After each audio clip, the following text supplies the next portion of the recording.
दोस्तों आपने भी सुना होगा कि अफ़गान की जो करेंसी है अफ़गानी वो अभी दुनिया में सबसे ज़्यादा तेज़ी से ऊपर चढ़ती हुई करेंसी है।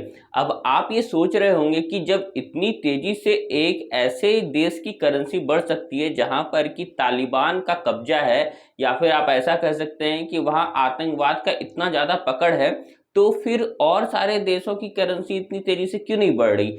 दोस्तों आज की इस वीडियो में आपको बताऊंगा कि किस तरीके से अफगानिस्तान जो कि अब तालिबान हो चुका है वो अपने करेंसी को किस तरीके से 9% तक के हाइक पे लेकर के गया और क्या इसका फायदा अफगानिस्तान को होगा या फिर नहीं होगा। दोस्तों मैं हूं निकेत कुमार, स्वागत है आपका मेरे इस यूट्यूब चैनल। उम्मीद है दोस्तों अभी तक आपने इस चैनल को सब्सक्राइब कर लिया होगा।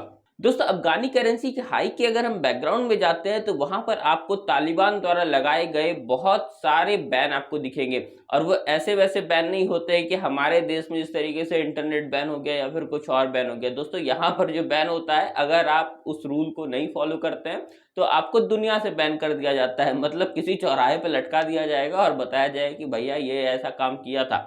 तो आधे लोग तो ऐसे ही डरे होते हैं और तालिबान के लोगों को ये साफ कह दिया गया कि आप जो है वो बाहर की करेंसी को यूज नहीं कर सकते हैं। इससे पहले जो है तालिबान में पाकिस्तानी रुपीस या फिर डॉलर का इस्तेमाल बहुत ज्यादा होता था और पाकिस्तानी रुपीस का इस्तेमाल पता ही नहीं क्यों करते थे, वो तो खुद ही डूबा हुआ देश है। लेकिन फिर भी बहुत ज्यादा इस्तेमाल होने की वजह से क्या होता था कि अफगानी जो करेंसी था वो खुद हाइक नहीं हो पा रहा था वहां पर और उसका जो वैल्यू है वो दिन ब दिन बहुत ज्यादा गिर रहा था। और जब गिरा हुआ करेंसी अचानक से उठता है तो वहां पर हाइक तो दिखेगा।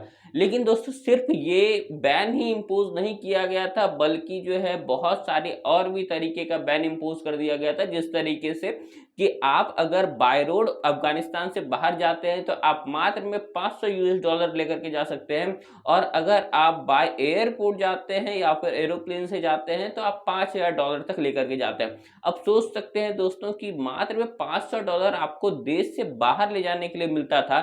मतलब कि आपको अगर लेकर के जाना है तो भैया आप अफगानिस्तान में लेकर के आओ। उसी तरीके से डॉलर लाओ, डॉलर को पहले आप अफगानी में चेंज करो फिर उसके बाद यूज करो। आप डायरेक्टली अगर आप यूज करने जाओगे तो भैया आपको कोना में कहीं लटका देंगे।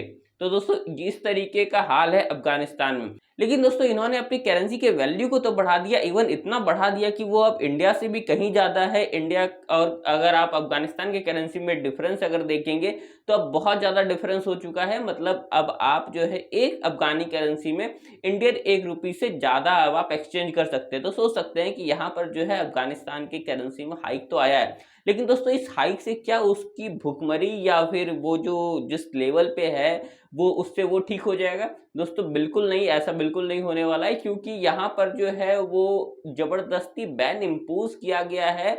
वहां पर वो पैसे को रिजर्व करके रख रहे हैं। यहाँ पर जो है वो लोगों की गरीबी नहीं उससे मिट रही है। ऐसा नहीं हो रहा कि बहुत ज्यादा पैसा एकदम वो कमा रहे हैं, बल्कि क्या हो रहा है कि यूएस जो अफगानिस्तान को एड दे रहा है अब वो क्या करते हैं कि उस यूएस डॉलर को चेंज करके अफगानी में लाते हैं। और दूसरी बात ये भी है कि वो अपने शिपमेंट को जो है वो बहुत ज़्यादा बढ़ाए हुए हैं। मतलब वो अब एक्सपोर्ट ज़्यादा कर रहे हैं, इस वजह से जो है वो उनके पास पैसा भी आ रहा है डॉलर में और डॉलर जब चेंज होगा अफगानी में तो अफगानी जो है वो मजबूत होगा ही। लेकिन दोस्तों वहां पर की गरीबी इससे बिल्कुल नहीं मिटने वाली है और अभी जो वहां पर की स्थिति है वो बहुत ज़्यादा अच्छी नहीं है। लेकिन मैं पाकिस्तान से तो कंपेयर बिल्कुल नहीं करूंगा क्योंकि पाकिस्तान की स्थिति तो अब ऐसी है कि उसका पूरा का पूरा देश बिकने वाला है। और सही ही किया है अफगानिस्तान ने अगर पाकिस्तानी रुपीस को वहां पर बैन किया है। डॉलर को क्यों बैन किया पता नहीं, लेकिन अगर डॉलर को बैन किया है तो इसी वजह से जो है वो तालिबान रुपीस जो है वो इतना ज्यादा हाइक लाया है।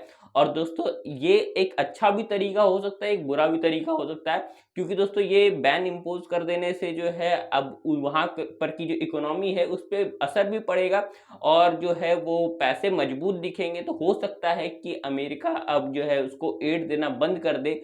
तो इसलिए अगर आप थोड़े गरीब हैं तो खुद को गरीब दिखाइए। अब जबरदस्ती खुद को अगर अमीर दिखाने लग जाएंगे तो उसमें आपका नुकसान हो सकता है। दोस्तों आज का ये वीडियो आपको कैसा लगा जरूर से कमेंट में बताइएगा अपनी राय। मैं आपकी कमेंट्स का इंतजार करता हूँ। सॉरी दोस्तों बहुत दिनों से मैंने वीडियोस नहीं डाला था, लेकिन अब रेगुलरली वीडियोस आएगा। तो आज के इस वीडियो में फिलहाल के लिए इतना ही। मिलते हैं किसी और वीडियो में, तब तक के लिए गुड बाय।